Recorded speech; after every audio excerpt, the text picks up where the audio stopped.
Good day to everybody from Salt Church here on the Costa Blanca.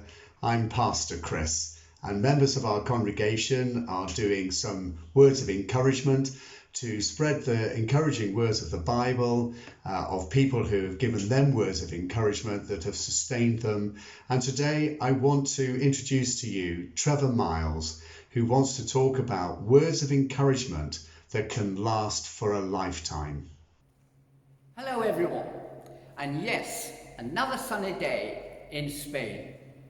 I was asked a few days ago to give a very short message to encourage us, and don't we need it, especially with this coronavirus and referred to in the Bible as pestilence. The trouble is, it's not easy to be encouraged. I can hear my wife Rosalind say, "Don't look at the news, it will only depress you." But how do we get encouraged? Firstly, may I suggest, how about listening to something which will uplift you? Do not allow your ears to be used as a depository for negative vibes. How about being with people who are positive?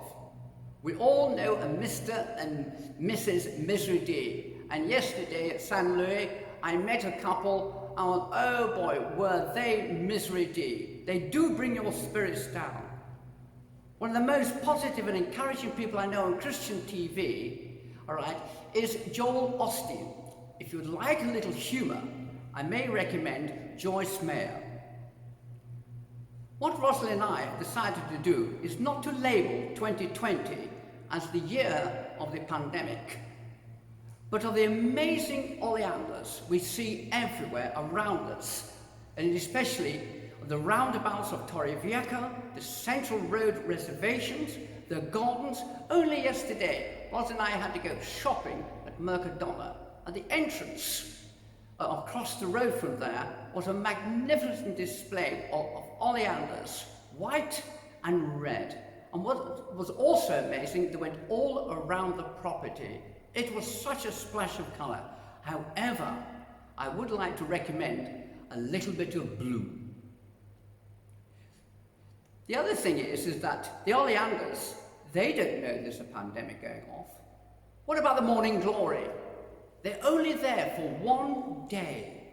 By mid-afternoon, they are well past their sell-by date. And I've often asked myself, why only one day? Then there's the mass of the colour of the bougainvilleas. There's one at the back of where we live. They have, in the time we have been in Spain, mercilessly chopped it down 3 to 4 times, yet it springs up. And today, this morning I saw, it was a lovely splash of beautiful red. The Lord's creation is endless, and for our eyes to see and enjoy. Plus, it's free. Yet Roz and I, it is sad to say, have been with people through gorgeous scenery in Spain, and we've taken people with us, but their eyes were always looking downwards and only spoke of the worries in their lives.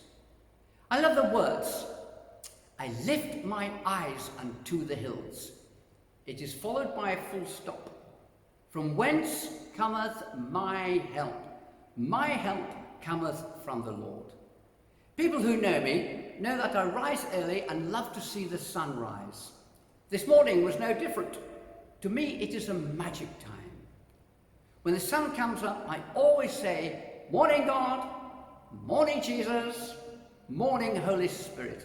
The freshness of the morning and the relative coolness of it all. The sun's rays across the lake towards Crevalenti, the flamingos wading in the shallow waters, rabbits and squirrels, the light on the grapevines, so very green. Truly a brilliant way to start the day.